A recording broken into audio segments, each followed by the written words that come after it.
सभी हमारे electronic media, print media के हमारे सभी साथी, अब ठीक है, तब चलिए ऐसे ही बोल लेते हैं। सभी इलेक्ट्रॉनिक और प्रिंट मीडिया के हमारे सभी साथी, जैसा आप लोग सब लोग जान रहे हैं, आज पार्टी की एक महत्वपूर्ण बैठक हुई जिसमें पार्टी के सचिव प्रदेश के, महासचिव प्रदेश के, उपाध्यक्ष, प्रदेश अध्यक्ष जगदा बाबू जी के अध्यक्षता में बैठक हुई है। और आप लोगों को बताना चाहेंगे कि दो मुख्य बिंदुओं पर बैठक हुई है। पहला, जो 30 तारीख को मानव श्रृंखला महागठबंधन द्वारा किसानों के मुद्दों पर जो काला कानून है उसके खिलाफ जो मानव श्रृंखला हम लोग बना रहे हैं, उसको तैयारी को लेकर के। दूसरा, जो हमारा धन्यवाद यात्रा जो होगा उसको लेकर के हमारी प्रदेश के संगठन में सभी पदाधिकारियों के साथ बैठक हुई। और मुख्य वजह आप लोगों को यहाँ बुलाने का ये रहा कि बिहार जो है crime capital of the country होता जा रहा है। बिहार में लगातार अपराध बढ़ते चले जा रहे हैं। कल बड़ा हास्यास्पद था जब मुख्यमंत्री जी की बौखलाहट हम लोगों ने देखा। मजबूर, बेबस, लाचार और बेहद ही कमजोर और थका हुआ मुख्यमंत्री बिहार के जो चोर दरवाजे से बने हैं माननीय नीतीश कुमार जी लग रहे थे। पत्रकारों के सवाल को लेकर के जो जायज सवाल है कि अपराध क्यों बढ़ा, कब रुकेगा, प्रशासन कोई कार्रवाई क्यों नहीं कर रही है और मुख्यमंत्री का इकबाल खत्म हो गया है, इसको लेकर के मुख्यमंत्री पत्रकारों से ही धमकाने का काम कर रहे हैं। ये कह रहे हैं कि मनोबल जो है आप मत गिराइए पुलिस वालों का। और बिहार में लगातार सरकार जो है, जो बैठे हुए सत्ता में, वो अपराधियों को संरक्षण देने का काम कर रहे हैं। एक आध उदाहरण नहीं है, अनेकों उदाहरण है, चाहे बालिका गृह मुजफ्फरपुर कांड का क्यों ना हो। और मुख्यमंत्री प्रेस विज्ञप्ति जारी करते हैं जब रुपेश सिंह की हत्या होती है कि अपराधी पकड़ा जाए। वो किससे अपील कर रहे हैं? लगातार 16 साल से बिहार के मुख्यमंत्री, गृह डिपार्टमेंट उनके पास, और वो मांग कर रहे हैं। किससे मांग कर रहे हैं? विपक्ष से मांग कर रहे हैं कि अपराधी को पकड़ो। कौन पकड़ेगा अपराधियों को? पूरी तरीके से एनसीआरबी का आंकड़ा वो दे रहे हैं। उनको पता होना चाहिए एनसीआरबी के उन्हीं के आंकड़ों में जो संगीन मसले हैं, हत्या जैसे, अपहरण जैसे, बलात्कार जैसे, बिहार दूसरे और तीसरे नंबर की राज्य में है। हम केवल मात्र सवाल इतना ही पूछना चाहते हैं नीतीश कुमार जी से कि बिहार में अपराध किन कारणों से हो रहा है और कौन कर रहा है। पत्रकार सवाल पूछे तो उनको जानकारी नहीं, वो अज्ञानी हो जाते हैं। विपक्ष सवाल करे तो उनको कोई ज्ञान नहीं रहता। यानी ज्ञान का भंडार और सबसे जो ज्ञानी व्यक्ति हैं वो केवल मुख्यमंत्री ही हैं। आश्चर्य लग रहा है कि वो पूछ रहे हैं कि बताएं कि किसने अपराध किया है। और यही भिक्षा समीक्षा जो करते रहे हैं, पैसे का लेन देन, अधिकारियों का तबादला, इसको लेकर के हम लोगों ने सवाल उठाए हैं कई एक प्लेटफॉर्म पर, आरसीपी टैक्स को लेकर के। आज उनके अधिकारी, कमिश्नर हो, डीजीपी हो, कोई फोन नहीं उठाता। और इसलिए हमको लगा कि भाई बीजेपी के लोग सवाल खड़ा कर रहे हैं। किससे सवाल कर रहे हैं?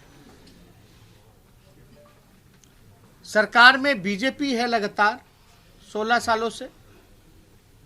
पहली बार प्रदेश का 2 उप मुख्यमंत्री मिला और दोनों एक ही पार्टी के हैं, बीजेपी के हैं। और सवाल किससे पूछ रहे हैं? कौन कार्रवाई करेगा? ये बीजेपी के लोग या नीतीश कुमार जी की पार्टी, इन्होंने ही ना चूज किया, सेलेक्ट किया, नॉमिनेट किया। यानी बीजेपी खुद अगर सवाल खड़ा कर रही है तो अपने आप पे खड़ा कर रही है और अपने ही सरकार पे कर रही है। यानी आप समझ सकते हैं कि बिहार में कितना अपराध बढ़ गया। दिन दहाड़े किस प्रकार से पटना जो राजधानी है वहां रुपेश सिंह को क्रिमिनलों ने, अपराधियों ने ढूंढ डाला। उनकी बेटा 4 साल का है।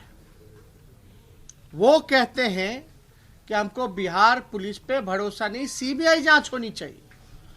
आप समझ सकते हैं 4 साल का लड़का जब कहता है बिहार पुलिस पे भरोसा नहीं है, तो आप कल्पना कर सकते हैं कि बिहार पुलिस की स्थिति क्या है। कोई विश्वास नहीं कर रहा। आज हमने कुछ देर पहले एक चिट्ठी लिखी माननीय मुख्यमंत्री जी को और हमने ईमेल कर दिया है। हम चाहेंगे कि इस चिट्ठी को आप लोगों के सामने रखें। लेकिन कौन कौन सी घटनाएं हो रही हैं? मधुबनी में बच्ची का आंख निकाल लिया जाता है, जो गूंगी बहरी बच्ची थी, रेप किया जाता है। मुजफ्फरपुर में आप देखे होंगे कि घर में घुस करके रेप करके जला दिया गया। ऐसे ऐसे अपराध जो हम लोगों ने नहीं देखे। कल हम रुपेश सिंह जी के परिवार से मिलने हम खुद जा रहे हैं छपरा, और कहीं ना कहीं से 72 घंटे से भी ज्यादा हो गया, एक सुराग तक नहीं मिला, कोई गिरफ्तारी नहीं हो रही है। हमको लगा कि बिहार में एक चिट्ठी माननीय मुख्यमंत्री जी को लिखनी चाहिए। माननीय मुख्यमंत्री जी, विगत कुछ दिनों में लूट, चोरी, डकैती, रंगदारी, बलात्कार, अपहरण एवं हत्या की घटनाओं में बेतहाशा वृद्धि हुई है। केंद्र सरकार के आंकड़े भी बिहार की दयनीय कानून व्यवस्था को प्रमाणित करते हैं। चर्चित आपराधिक घटनाओं तो सुर्खियां बनती हैं, परंतु जिला मुख्यालय सहित पंचायत स्तर पर प्रतिदिन अनगिनत हत्या, बलात्कार जैसी घटनाओं का तो जिक्र तक भी नहीं होता है। दुर्भाग्यपूर्ण है कि आप जितनी ऊर्जा एवं समय दशकों पुरानी इतिहास खोदने में जाया करते हैं, अगर उसका अंश मात्र भी तत्परता से विधि व्यवस्था को सुदृढ़ करने में निवेश करते तो कुछ सकारात्मक परिणाम दिखाई देता। आप अपने प्रशासन को जवाबदेह बनाने की बजाय सारा ठीकरा इतिहास पर फोड़ते हैं। बिहार का आम आवाम कह रहा है कि आपके 15 वर्ष के कुशासन से कहीं ज्यादा सुनहरा अतीत था। आपके अधीन गृह विभाग तो अपराध सृजन का मुख्य केंद्र है। सत्ता संपोषित और संरक्षित अपराधी आपके ताज को शोभा बढ़ा रहे हैं। प्रशासन में आप आम आदमी की क्या, जनप्रतिनिधियों की भी कहीं कोई सुनवाई नहीं होती। आपके अधिकारी फोन तक नहीं उठाते हैं। आपके चितवन पर बेबसी, लाचारी और थकान स्पष्ट परिलक्षित हो रही है। आपके वरिष्ठ गठबंधन सहयोगी ही आपकी कार्य क्षमता, कार्यकुशलता और संवेदनशीलता पर प्रश्न चिन्ह लगा रहे हैं। कानून अपना काम कर रहा है। हम ना किसी को फंसाते हैं ना बचाते हैं। जैसे कालग्रस्त जुमलों से अब काम नहीं चलेगा। अपराध मुक्त बिहार बनाने के लिए विपक्ष सरकार को हर तरह से सकारात्मक सहयोग प्रदान करने के लिए तैयार है। आप बिहार में आई हत्या, लूट, बलात्कार, अपहरण की सुनामी को रोक आम जन को बचाइए। माना कि आप थर्ड ग्रेड की पार्टी के नेता होने के बावजूद बकौल आपके जबरन मुख्यमंत्री हैं, लेकिन आप अपनी संवैधानिक जिम्मेवारियों से नहीं भाग सकते। बिन मांगे सुझाव है कि आप पूर्वग्रह, समीकरण और पदों की नीलामी त्याग कर कर्मठ, जुझारू और योग्य अधिकारियों को पदस्थापन कीजिए। अंततः राजहित में आपसे पूर्ण विनम्र आग्रह है कि निष्पक्षता एवं प्राथमिकता के आधार पर विधि व्यवस्था को सुदृढ़ कर राज्यवासियों को भय मुक्त करें, अन्यथा बिहार की जनता आपको कभी भी माफ नहीं करेगी एवं इतिहास के फुटनोट में भी जगह नहीं मिल पाएगी। ये चिट्ठी हमने कुछ देर पहले मेल किया। मौजूदा एनडीए सरकार डबल इंजन की सरकार तो ट्रबल इंजन में बदल गई, लेकिन अब बिहार अपराध नहीं सहेगा। बिहार को भय मुक्त बनाना है और सरकार लगातार अपराधियों का संरक्षण कर रहे हैं।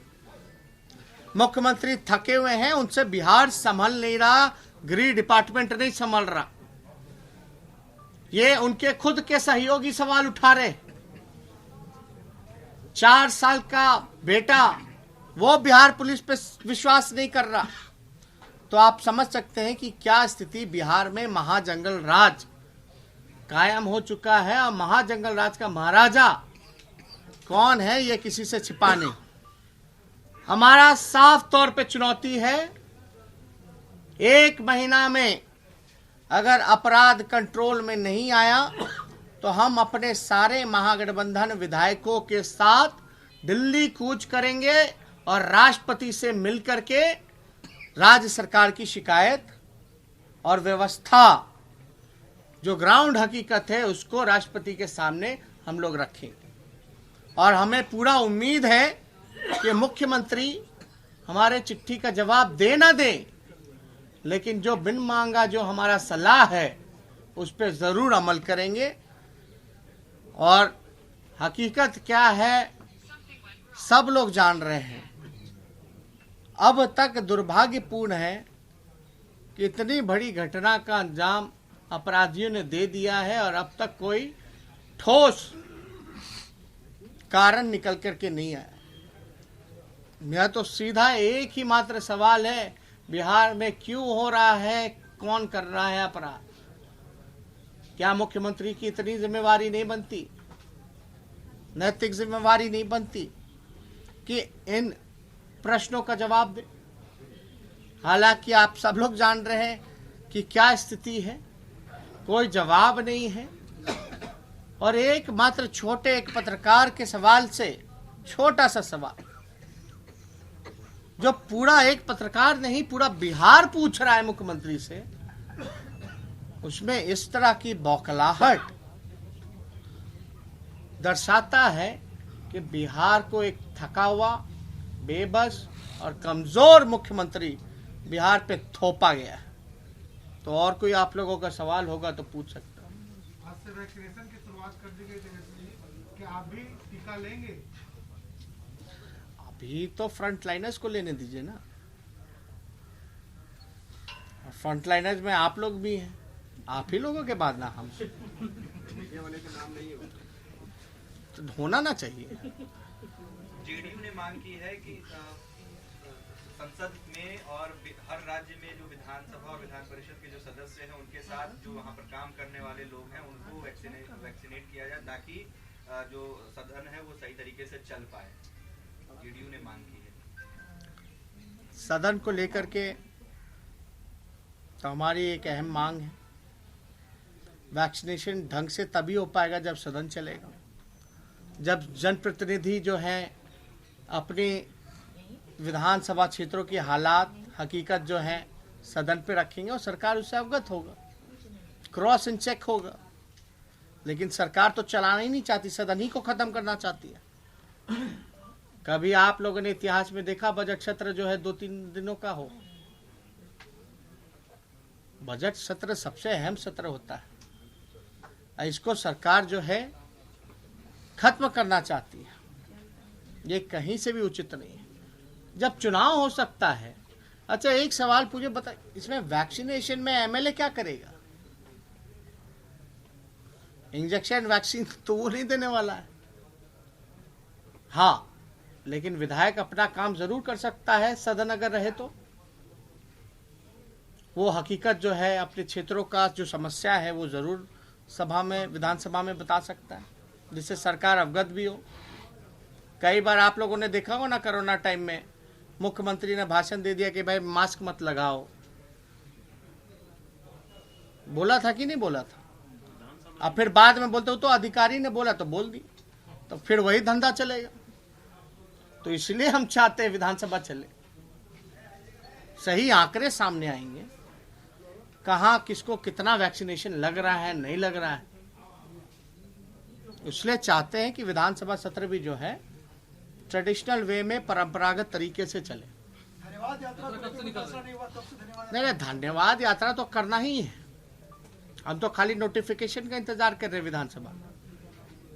एक बार डेटवा सामने आ जाए, आते ही उसके अगले दिन आप लोगों को अपना तारीख जो है धन्यवाद यात्रा का बता दिया जाए। आपने कहा जदयू को लेकर कहा है, फेसबुक लाइव किया था, उसमें मंत्री के बारे में कह रहा था कि मंत्री और देखिए क्यों नहीं पकड़ा जा रहा। कई ऐसे मामले हैं, खेमका मर्डर केस आपको पता होगा जो हाजीपुर में, अभी 2 गुप्ता ब्रदर्स को उठा लिया गया, अपहरण हो गया, लेकिन कोई नतीजा नहीं आया।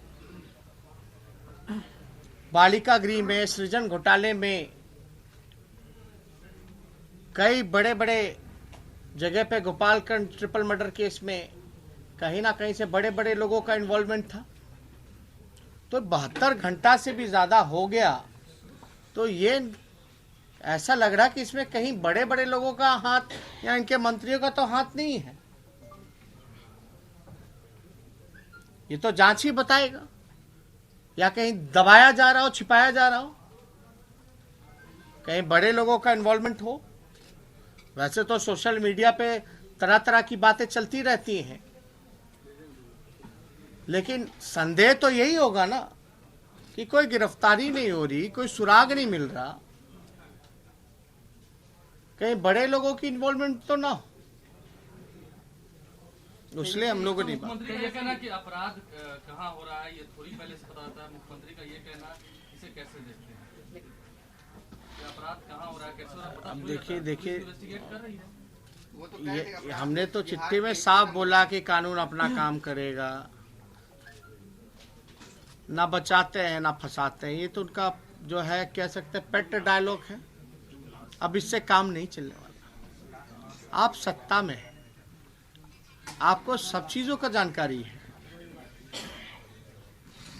थाना है, हर जगह है, एसपी है, टीम बना रहा कि क्या है,